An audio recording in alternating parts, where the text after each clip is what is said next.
Baik, sekarang Ibu coba jelaskan terkait dengan bagaimana menyusun proposal PKM yang sudah disosialisasikan beberapa waktu yang lalu oleh Bermawa.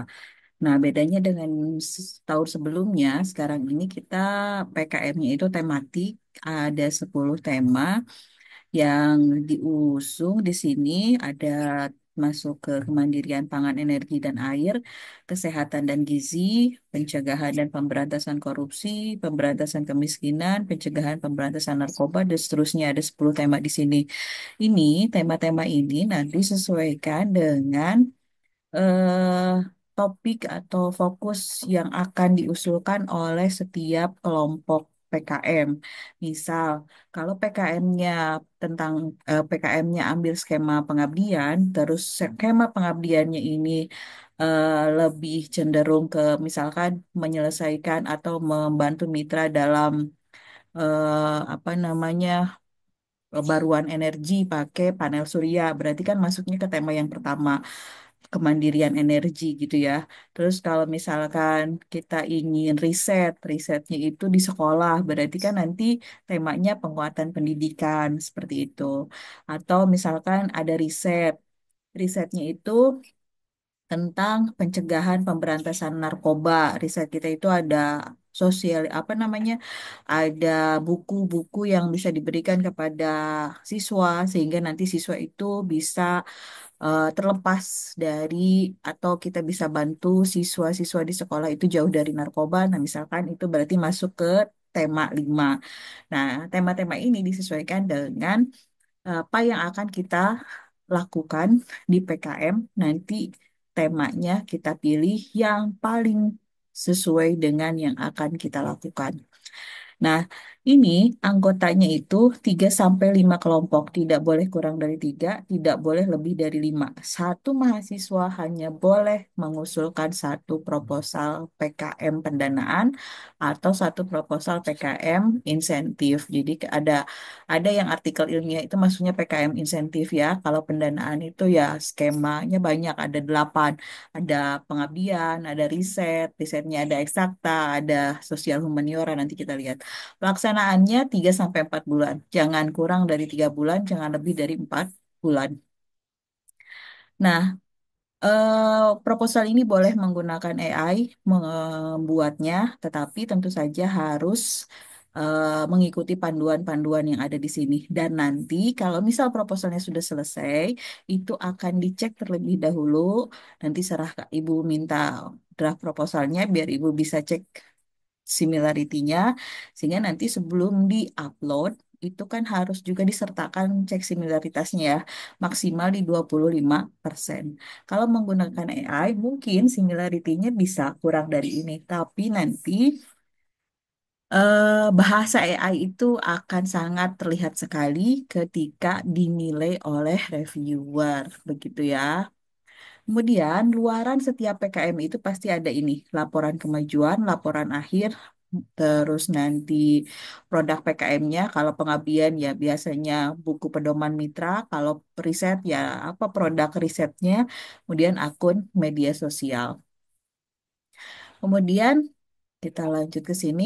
Nah, pendanaannya, skema riset, skema pengabdian, skema penerapan iptek, dan 8 skema yang ada itu di 5 sampai 8 juta.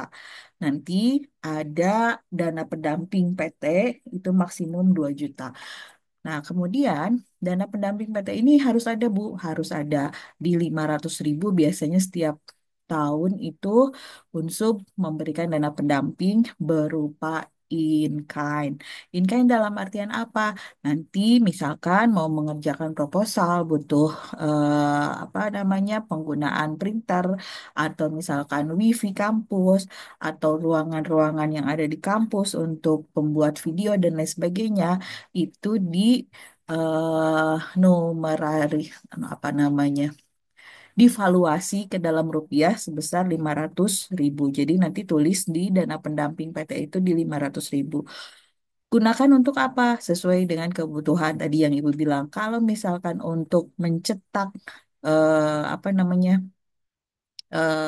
laporan, ya gunakan untuk mencetak laporan. Di ruang Ormawa kan sudah ada printer, biasanya Ibu sudah sediakan kalau di FKIP tuh. Ada apa namanya, Ormawa juga sudah Ibu sediakan kertas dari dana kemahasiswaannya dan lain sebagainya, itu bisa digunakan untuk mencetak laporan yang demikian. Nah, pihak lain ini kalau misal memang tidak ada, baik dari mitra ataupun dari yang lainnya, ya ini dikosongkan boleh. Tetapi yang tadi, yang PT itu di 500.000 valuasinya, Ibu pikir itu sudah bisa mengcover cetak, internet, dan lain sebagainya. Kemudian, nah ini nanti RAB-nya itu ikuti format yang ada di sini. Sebetulnya Ibu sudah buatkan template setiap proposal dan Ibu sudah unggah di sini di Drive, sehingga nanti semua orang bisa apa namanya, bisa download ini. Ini sudah jadi di sini tuh Ibu beri nama, misal nih, ini adalah template untuk PKM RSH. Jadi yang mau ambil PKM RSH berarti downloadnya yang ini. Nanti ketika kalian download terus sudah selesai di apa namanya, diisi proposalnya, nama ketuanya ganti dengan tim kalian, ketuanya siapa, Universitas Subangnya tetap, berarti tinggal ganti nama ketua aja. Dan format penamaannya itu harus seperti ini. Nah, setiap skema ini Ibu baru bikin 4 skema karena memang biasanya seringnya ini yang diunsur. RSH, RE, kemudian PM, dan juga PI. Kewirausahaan enggak, Bu? Kewirausahaan biasanya suka dialihkan ke P2MW. Jadi Ibu nggak buatkan template yang kewirausahaan.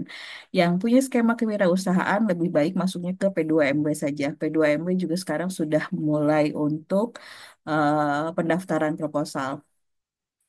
Nah, ini eh, daftar isi udah dibuat otomatis dan daftar isi ini sudah mengikuti setiap petunjuk yang ada di panduan PKM. Panduan PKM masing-masing sudah bisa lihat, Ibu sudah share linknya juga di deskripsi grup. Jadi masing-masing bisa lihat di sini. Nah, setiap apa namanya, skema itu pasti ada sistematika yang seperti ini. Jadi pertama yang harus dicatat adalah 10 halaman, tidak boleh lebih. 10 halaman itu dari mana? Dari mulai daftar isi sampai dengan daftar pustaka.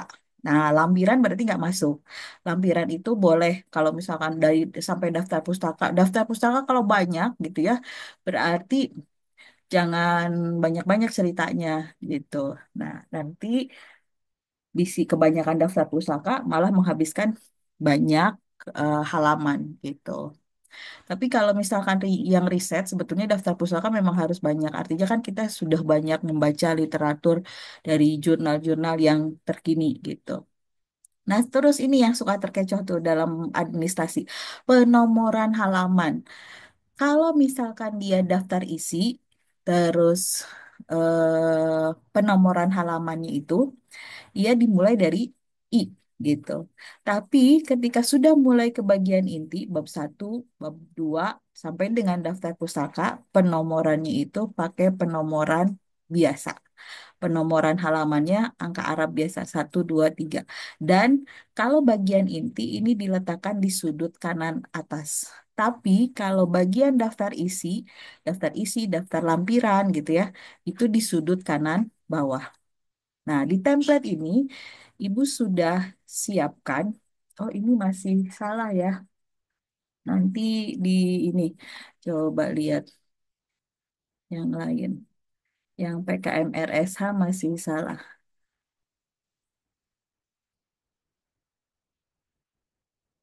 Oke, ini PKM RE. Nah, ini juga ternyata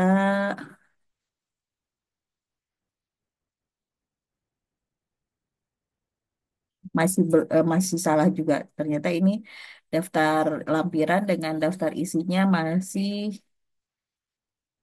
1 sama 2. Harusnya ini I1, ini I2. Nah, baru di sini sudut kanan atas untuk bagian inti ini nomor atau penomorannya angka Arab biasa. Nah, terus nanti kita lihat lagi ke sini. Skema 8 ini, jadi kan tadi yang skema pendanaan tuh mana Bu? Yang ini yang 8, yang skema insentif tuh yang ini. Gagasan futuristik tertulis sama AI gitu. Ini insentif. Ini tidak di 5 sampai 8 juta tapi ini 2 jutaan. Kalau ini di 5 sampai 8 juta. Nah, ini yang dinilai itu yang ada di sini nih. Unsur kebaruannya apa? Kalau R riset ya. Terus nanti kalau misalkan PM itu solusi yang kemitranya itu sudah sesuai belum dengan masalahnya. Yang PI juga sama. Ini bedanya PI dengan PM tuh mitranya kalau yang ini non profit, kalau yang PI itu mitranya profit. Kayak kelompok pedagang, kelompok petani, itu kelompok atau UMKM misalkan itu masuknya berarti ke PI. Tapi kalau apa namanya mitranya kayak misalkan sekolah, Karang Taruna, ibu-ibu majelis taklim itu masuknya ke PKM PM. Nah, kemudian kita lihat setiap ini ya, kalau riset eksakta, ini yang RE ya, riset eksakta itu, kita lihat di sini, dia objek risetnya itu fenomena alami. Terus kemudian bidang utamanya itu kedokteran, kesehatan, farmasi, pertanian. Jadi kalau pertanian, teknologi kayak misalkan sistem informasi berarti masuknya ke eksakta. Terus ilmu dasar, matematika, material sains, kebumian, ini masuknya ke eksakta. Pokoknya ada hubungan sebab akibat, aksi reaksi, rancang bangun, desain produk, dan lain sebagainya itu masuknya ke eksakta. Kalau yang humaniora, ini berarti fenomena sosial. Fenomena sosial ini bisa dalam bentuk interaksi sosial di bidang ekonomi, psikologi, pendidikan, manajemen, politik, atau juga ruang lingkup yang humaniora budaya, seni, filsafat, adat, sejarah, agama, hukum, atau nilai-nilai yang memang ada di masyarakat seperti itu. Jadi kalau misalkan kita mau meneliti di Subang itu tentang budaya-budaya Subang yang ada di Subang, terus apa dampak positifnya pada pembangunan Subang misalkan, berarti kita ngambilnya PKM RSH. Nah, bedanya tadi ya dengan apa namanya RE dengan RSH. Kemudian PM dengan PI, kita lihat bedanya PM dengan PI. Jadi PM dengan PI itu bedanya dia eh kok nggak ada di sini ya pesan. Oke, Ibu bahas satu-satu aja. PI itu dia mitranya itu mitra yang berprofit. Jadi mitranya itu mitra yang sudah memiliki usaha dan dia membutuhkan solusi untuk permasalahan yang dimilikinya. Misalkan kelompok petani mereka itu punya masalah terkait dengan bagaimana caranya biar karena kan sekarang tenaga kerja untuk misalkan menggarap lahan itu kayak misalkan istilah apa sih ngambil padi, ibu nggak ngerti ngambil padi istilahnya apa kalau di bidang pertanian. Tenaga kerjanya susah, kurang gitu ya untuk panen. Kemudian kita punya ide untuk membuatkan mesin. Sekarang kan sudah banyak ya mesin-mesin rontok dan lain sebagainya. Terus kita punya ide yang lain nih, mesin itu sebetulnya bisa di build up oleh kelompok petani. Nah, itu berarti masuknya ke dalam PKM PI gitu.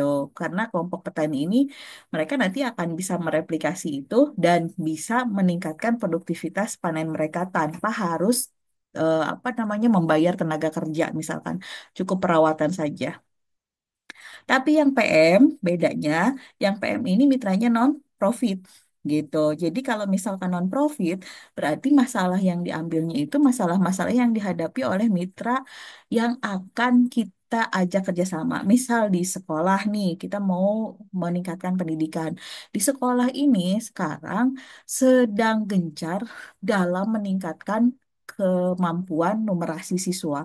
Tetapi sekolah itu belum punya worksheet atau lembar kerja yang memang bisa dijadikan sebagai bahan untuk pembiasaan dalam peningkatan kemampuan numerasi tersebut. Nah, kita misalkan di sini di kampus memiliki worksheet tersebut. Itu bisa diterapkan nanti worksheetnya ke sekolah itu. Atau misalkan yang lain-lainnya boleh. Misalkan, Bu, ada model pembelajaran sebetulnya yang bisa digunakan untuk meningkatkan kemampuan numerasi yang memang sekarang ini sedang dihadapi oleh setiap sekolah bahwa numerasi siswanya itu rendah, misalnya seperti itu disilakan. Atau misalkan masalah yang ini kesehatan di sebuah lingkungan masih ada masyarakat yang membuang sampah ke sungai karena memang edukasinya rendah. Terus fasilitas untuk membuang sampahnya juga tidak ada sehingga pengelolaan sampahnya itu memang kalau nggak dibuang ke sungai ya bingung bertumpuk begitu saja. Akhirnya kita punya solusi. Bagaimana kalau misalkan nanti dari tim kita itu memiliki program untuk pemilahan sampah organik dan non-organik. Yang organik diajarkanlah masyarakat untuk membuat ekoenzim, misalkan yang non-organik diajarkanlah masyarakat untuk membuat bank sampah. Bukan diajarkan ya, maksudnya itu nanti apa namanya? eh, bisa bermitra juga dengan yang lain. Jadi bukan kita yang mengajarkan, kalaupun misal kita bisa ya bagus. Misalkan kita kolaborasi dengan mahasiswa pertanian dan teknik untuk pengelolaan yang non organik dengan organik dan lain sebagainya itu sangat memungkinkan begitu. Nah, ini terkait dengan yang PKM PM. Jadi PI dan PM sekarang paham bedanya ya. Nah, sekarang setiap template proposal yang sudah Ibu buat kan, gitu. Nanti kalian cek masing-masing ya, jangan sampai halamannya itu seperti tadi. Ini yang PI Ibu udah susun kalau di Word-nya halamannya sih udah bagus ya. Ini I1, ini I2, tapi kenapa ke Drive itu jadi jelek? Nah, terus, misal nih, kita ke PKMPI. Ibu sudah buatkan template-nya, ini sudah disesuaikan dengan yang di panduan. Jadi dia harus ada nama mitranya siapa, misalkan kelompok pedagang apa, alamatnya di mana, eh, alamat dengan lokasi itu mungkin ya ini sama sih ya. Nah, jadi pilih salah satu aja. Bidang usahanya apa, produk atau jasa yang dihasilkannya apa, terus profil usahanya bagaimana. Nanti secara kuantitatif ditulis juga. Kalau nah karena dia memang usahanya apa mitranya itu adalah bidang apa namanya kelompok yang memang berprofit, berarti kita harus tahu berapa omset per bulan, per tahun, berapa profit dia per tahun atau per bulannya, berapa tenaga kerja yang dimiliki, siapa saja pelanggannya. Bisa dalam bentuk persentase ya, misalkan pelanggannya itu yang usia sekian sampai sekian, sekian persen, usia sekian sampai sekian, sekian persen, berapa ongkos produksinya, berapa biaya operasional dia per bulan, terus latar belakangnya apa, nanti jelaskan setiap yang dimintakan di sini, bentuk dalam paragraf. Nah, ini fungsinya AI itu sebetulnya kalau misalkan kita bingung dengan apa namanya, bagaimana cara memulai, itu bisa dibantu oleh AI ya. Misalkan bagaimana cara memulai itu tergantung dari permasalahan. Kita bisa minta tolong ke AI, misalkan kalau misal kita ingin menyelesaikan masalah lingkungan yang tadi terkait dengan sampah, coba tanya ke ChatGPT atau ke yang lain, bagaimana untuk memproses permasalahan sampah yang ada di masyarakat, di mana masyarakatnya itu dekat dengan sungai dan masalah sampahnya kesunggaikan semua nanti kan ada banyak alternatif yang diberikan oleh ChatGPT atau apapun itulah yang berbasis AI. Nah, itu ide-ide itu kemudian kita bisa kembangkan, tambahkan lagi promptnya, tanyakan lagi ke ChatGPT kalau dengan lebih spesifik lagi. Itu bisa. Misalnya pertanyaan-pertanyaan ini juga bisa ditanyakan ke ChatGPT sebetulnya, tapi tentu saja nanti prompt ke ChatGPT-nya itu atau perintah ke ChatGPT-nya itu harus betul-betul sudah spesifik dengan apa yang kita inginkan, biar nanti jawabannya juga bagus gitu. Tapi tadi lihat panduan Gen AI, kita tidak boleh langsung gunting tempel begitu saja, tetapi memang harus ada proses analisis, sintesis lagi sehingga nanti proposal ini betul-betul ada maknanya. Nah, inti dari PI ini yang PKMPI penerapan iptek. Jadi kita punya iptek apa sih yang akan ditawarkan dan diyakini mampu untuk meningkatkan kinerja mitra tersebut. Begitu. Kinerja mitra itu misalkan peningkatan mutu produk atau perbaikan proses produksi. Ya ini bisa dari hulu, proses atau hilirnya. Jadi salah satu aja, nggak usah semuanya. Gitu. Kalau misalkan hulu berarti bahan bakunya. Kalau proses berarti bagaimana caranya. Kalau hilirnya berarti penjualannya misalkan seperti itu. Jadi salah satu saja, jangan semuanya. Kalau semuanya nanti waktu 3 bulan atau 4 bulan itu akan keteteran. Uraikan rumusan masalahnya apa. Jadi kalau kita tadi sudah analisis setiap masalahnya, identifikasi setiap masalahnya, fokus masalah yang akan kita selesaikan apa. Karena kan tadi kita diminta cukup satu saja. Jadi di sini tuliskan satu saja. Uraikan solusinya apa dari masalah yang sudah dirumuskan ini. Tujuannya apa, sesuaikan dengan rumusan masalah, manfaatnya bagi mitra apa, bagi unsur apa, bagi mahasiswa apa. Target luarannya selalu ini. Dan kalau misalkan PI itu produk PKM-nya buku pedoman mitra. Akun media sosialnya langsung tulis saja nanti akun media sosial yang mau digunakan Instagram atau biasanya kalau misal di PKM itu Instagram ya. Bilang saja Instagram kelompok gitu misalkan. Terus nanti PKMPI itu ada tinjauan pustaka di bab 2. Ini yang harus ada. Terus nanti metode pelaksanaannya ini terus biaya dan jadwal kegiatannya seperti ini. Jadwal kegiatan nanti disesuaikan dengan tahapan yang ada di sini ya. Misalkan nih langkah strategis dari mulai awal kita datang, terus setelah itu kita ngapain. Nah, itu masukkan ke dalam tahap kegiatan. Nanti bulan pertama apa, penanggung jawabnya siapa. Bulan kedua apa, bulan kedua apa namanya kegiatan yang kedua apa, penanggung jawabnya siapa. Terus menulis daftar pustaka gunakan Mendeley karena memang diminta di proposal itu menggunakan Mendeley. Ini untuk setiap skema seperti itu. Sistem penulisannya pakai yang Harvard style gitu ya. Mendeley Harvard style. Lampiran yang harus ada ini. Lampiran satu, biodata ketua anggota. Semua anggota kita daftarkan, kita tuliskan biodatanya. Ini harus di print out dulu, kalau sudah diisi di print out dulu, terus tanda tangan basah, baru nanti di scan tempelkan di sini. Begitupun nanti dengan yang dosen pendamping. Jadi print out dulu semuanya. Ini dosen pendamping sudah Ibu tuliskan juga di sini. Print out dulu semuanya, baru tempelkan di situ. Terus justifikasi anggarannya ini lebih rinci lagi. Kalau yang tadi kan dia globalnya saja yang di atas tuh. Yang di bagian ini dia lebih ke apa total bahan habis pakai berapa, sewa jasa berapa, transportasi berapa. Tapi kalau yang di bawah ini dia sudah lebih rinci lagi justifikasinya. Jadi dari yang paling kecil HVS tuh jangan lebih dari 2 rim. Kalau mau beli HVS jangan lebih dari 2 rim karena hanya dibolehkan 2 rim. Kalau mau ditulis 3 rim nanti juga pasti akan dicoret gitu. Terus belanja apa lagi yang dibutuhkan? Misalkan kalau kita mau bikin panel surya ya beli panelnya. Dan ingat bahannya itu tidak boleh harga satuannya itu lebih dari 1 juta. Harus kurang dari 1 juta. Bu, kalau panel surya kan ada baterainya yang harus dibeli itu lebih dari 1 juta. Beli baterai yang apa namanya? Mungkin ada kayak yang bagian-bagian tapi kapasitasnya bisa kalau disatukan jadi seharga baterai 1,5 juta misalkan. Nah itu jadi partnya itu dibeli yang harganya di bawah 1 juta gitu. Belanja sewa berapa apa saja. Tidak boleh sewa komputer, tidak boleh sewa laptop, tidak boleh sewa kamera. Kalau misalkan di kampus ada, pakai yang di kampus nanti valuasi saja untuk ke dana pendamping begitu. Terus susunan tim pelaksana dan pembagian tugasnya. Jadi siapa saja tim pelaksananya, prodinya apa saja, bidang ilmunya apa saja, alokasi kerjanya berapa jam per minggu, uraian tugasnya apa saja. Nah, terus ini udah surat pernyataan, nanti ketua nanda tangan di atas materai 10.000.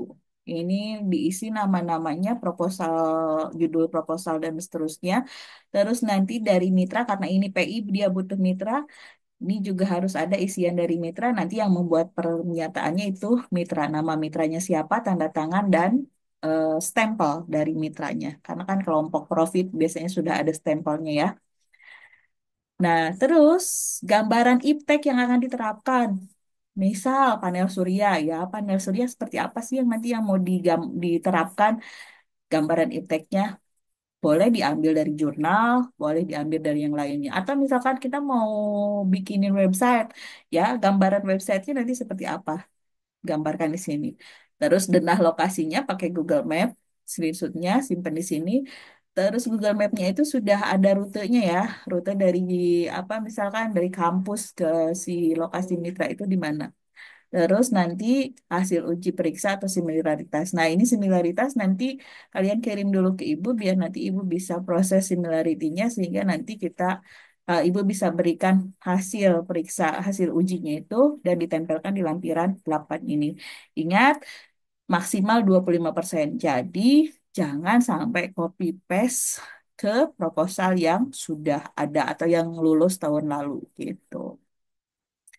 Nah, itu terkait dengan bagaimana cara menulis proposal. Sebetulnya yang lain juga sama untuk setiap skema. Ini sudah dibuatkan ininya, apa namanya?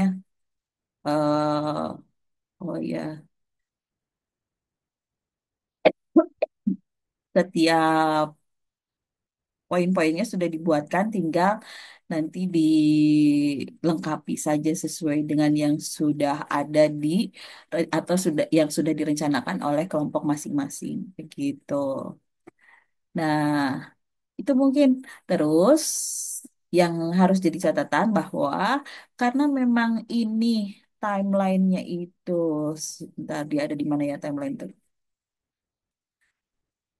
Ini penerimaan proposal itu nah ini. Jadi kita harus mengunggah proposal itu 30 Mei jam 23.59. Terus ibu itu harus bisa mengunggah berita acara itu di 23 Mei. Makanya ibu bilang tolong nanti judulnya yang sudah siap gitu. Itu bisa diisi di dalam Google Form yang sudah disediakan sehingga nanti ibu bisa uploadkan judul proposal itu ke apa namanya Simbel Mawa dan ibu bisa siapkan berita acara. Karena berita acara ini harus diupload di 23 Mei. Artinya proposal yang mungkin karena misal kita kuota proposal skema pendanaan ini 40 proposal 40 judul ya. Kalau misalkan kurang dari 40 judul yang mengajukan sih ibu nggak repot seleksi mungkin bisa nanti perbaikan-perbaikan sedikit di 23 Mei ini untuk kemudian disempurnakan sampai 30 Mei kalian bisa upload. Tapi kalau misalnya udah lebih dari 40 proposal mungkin akan ada yang digugurkan gitu. Bukan mungkin memang harus ada yang digugurkan. Bukan digugurkan ya, diseleksi diambil mana yang paling memungkinkan untuk bisa masuk ke dalam simbel mawa gitu. Nah, itu jadi tolong nanti tanggal 19 Mei ini si judulnya dan proposal yang sudah jadinya itu bisa dikirim ke Google Form. Kalau proposal yang sudah jadi itu dalam artian belum 100% ya, karena mungkin pasti dia ada review-review ulang. Nah, itu dimasukkan ke dalam Google Form sehingga nanti ibu bisa masukkan ke dalam simbel mawa dan berita acara bisa disiapkan gitu. 30 Mei, ingat sebelum 30 Mei kembalikan lagi proposal yang sudah direvisi Ibu dan biar similarity-nya itu bisa diproses. Atau Bu kalau cek similarity sendiri boleh-boleh gitu. Kalau misal memang punya Turnitinnya silakan cek similarity sendiri. Kalau misal memang tidak ada boleh nanti ke Ibu di ini dicek similarity-nya. Itu mungkin untuk penjelasan proposal PKM ini, kalau misalkan nanti ada yang ditanyakan, bisa via grup atau bisa langsung chat ke ibu saja. Terima kasih.